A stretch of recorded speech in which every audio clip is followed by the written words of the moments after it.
Hey, Kentucky, welcome back. Time to talk some more topics now. First up, our Secretary of State says the June 23rd primary election will include a lot more absentee voting and much less in-person polling.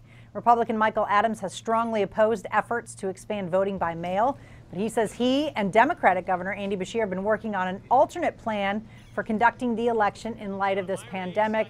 Keith, that's a good idea, I think. And with the presidential election already set, I'm not sure the turnout would be wildly great anyways.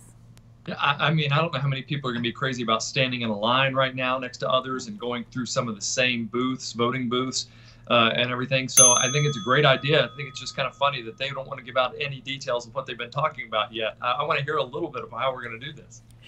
Oh, it's all so secretive. All right. The news that Kentucky hospitals will start getting back to normal can't come soon enough, especially for some rural communities. The halting of elective surgeries that began last month cut off a significant source of revenue. A recent study showed that 18 of the state's 45 rural hospitals were considered at high risk of closing even before the coronavirus set in. Keith, it's not just rural communities. We talked about UK and Louisville Hospital, same thing, but rural communities were struggling before. Yeah, and we talked about this maybe a week or two ago about how important those places are because some people can't travel that far. They wanted to take care of their business close to home, and now they may be forced to travel a little further away. And they're huge employers in those areas as well.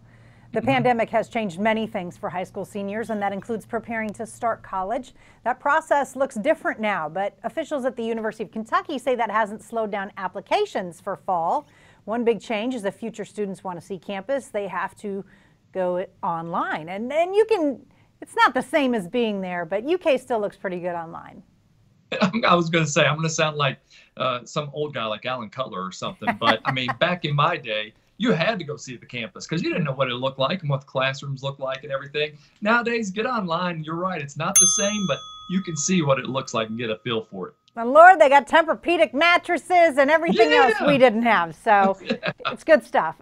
3 Lexington high schools are listed among the top 20 public high schools in Kentucky in a new report.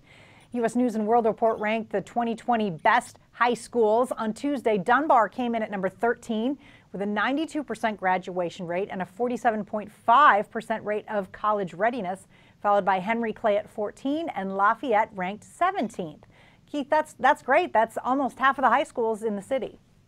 I'm loving it. I love it because my son goes to one of those. Yeah. So you got to enjoy the fact that you feel like they're doing something right there. And yeah, I mean, I love the fact that we've always liked it in Louisville. My son went to Manual there and always hearing them nationally. That was great. So it's great to hear 3 of them here, and maybe it'll push the rest into the national rankings. I didn't see the farmer kitchen table listed on there, but yeah, that's where your son goes, right?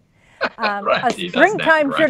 A springtime tradition took place in Louisville, but without the usual excitement. This year's Kentucky Derby Trophy was unveiled yesterday. The original May 2nd date is still engraved on the cup, but engravers will try to correct it. Meanwhile, Woodford Reserve and Churchill Downs have come together to announce a nationwide at-home Kentucky Derby virtual celebration on May 2nd, while also raising money for the pandemic. I am assuming this means mint juleps, whether we watch a race or not.